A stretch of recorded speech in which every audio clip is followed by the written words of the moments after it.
Welcome back, Sawdusters. By the end of the video, this is gonna be the best wine rack that I've ever seen. But I started this project over 2 months ago, so I need to get it done and delivered to the client that's been patiently waiting since the summer. I'm using a stop block on a crosscut sled to make repeated cuts. That way I know everything's the same length without having to measure and mark each piece.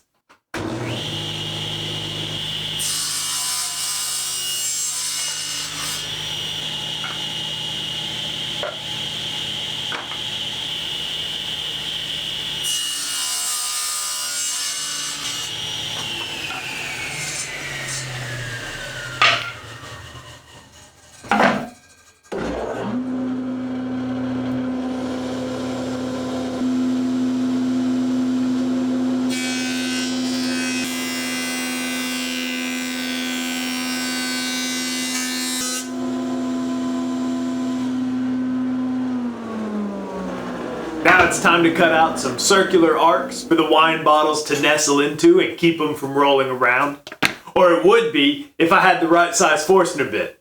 I need 1.5 inch diameter for this step, but the biggest size I have is 1 inch. So it's a quick trip to Amazon.com and then a long practice in patience as that order gets fulfilled and shipped across the country. But there's not much to do about it. Stores around here sell the right size bit, but it doesn't have the same high quality edge, which would mean a lot more sanding. Besides, I'm sure I'll find a way to fill the time. In fact, I've been needing a haircut and trim for a couple of weeks.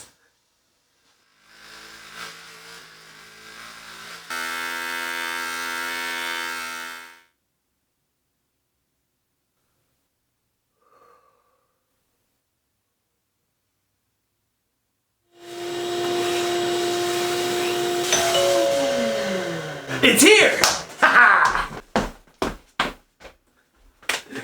Let me get this bit chucked up in the drill press and we'll get things moving forward again.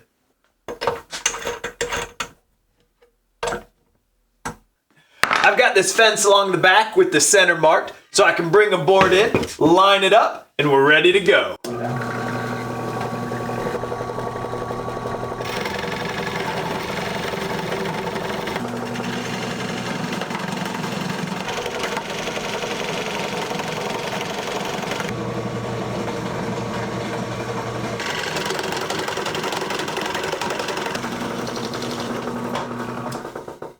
With all 4 fronts done, we can turn our attention to the backs.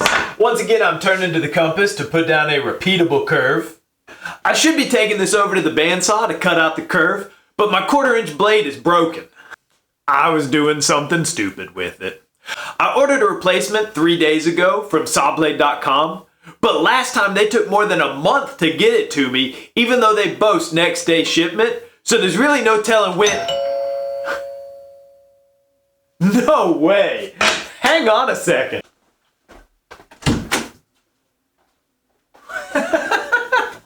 That is just crazy. Over a month the first time, but less than half a week this time. If you've had multiple experiences with sawblade.com, I'd love to know what the average delivery time is for them.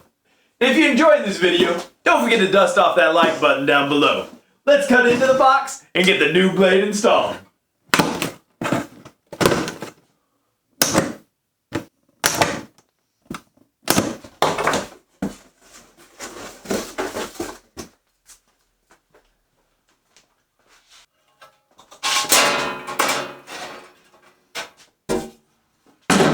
So obviously there's a bit more to installing a blade than I'm showing here, but that's not what this video is about, so let's get on with it.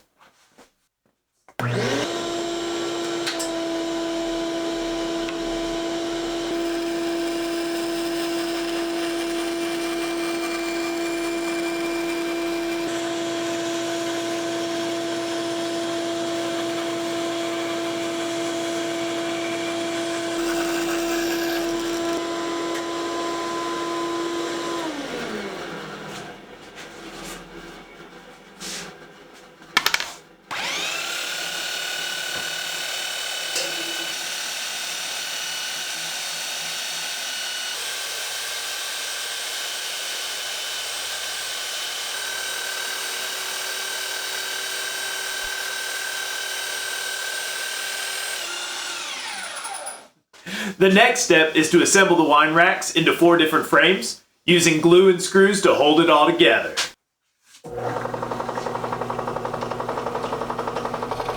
I'm using a 3/8 inch Forstner bit to drill down part way and recess the head of the screw, before drilling all the way through with a drill bit that's the same diameter as the screw shank. Now I can transfer these locations into the spacer blocks before taking everything apart, adding glue, putting the clamps back on, and driving home a couple of 1.5 inch number 8 screws. Reason I know they're number 8 is because I broke a couple of number 6 screws in this hard maple. Luckily it was in a couple pieces of scrap instead of ruining the final product. And now these racks are ready for install. I already filled the screw holes with plugs I cut at the drill press using a specialty bit before driving them in with a mallet and sanding them flush at the belt sander. The only issue is that my plug cutters are metric while my Forstner bits are imperial, so 10 millimeters is close to 3/8 but not quite perfect. As you can see, I've already got the bottom rack in, so let me see if I can talk you through the process. It actually started before I even glued up these racks, needing to locate these holes and countersink for the machine screws. With spacers below and behind the rack, I can transfer these hole locations into the cabinet.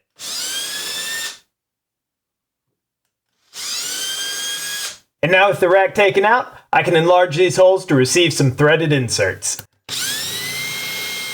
You want to tighten the threaded insert down until the face of it is flush with the plywood. And the wine racks need one last modification. Now that we've transferred those locator holes into the cabinet, we can enlarge them on the wine racks to the diameter of the machine screws. I'll drill from both sides just to keep the edges clean.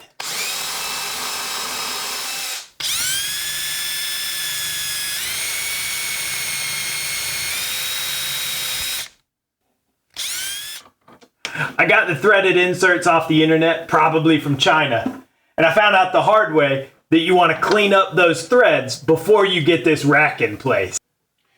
I also learned that you want to get all the spacer blocks out of the way before tightening down any of the machine screws, just to give it a little bit of wiggle room to line up all 4 holes. Not everything has gone my way on this project, but that's okay. It's always good experience.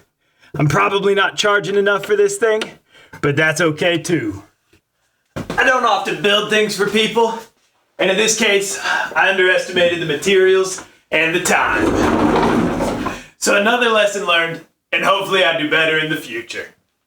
And now that it's done, it is my opinion that this is the best wine bar on YouTube, but feel free to disagree with me down in the comments. And if you're still here, you might enjoy watching this video next. I hope you have a great week, and as always, get out there and make some sawdust.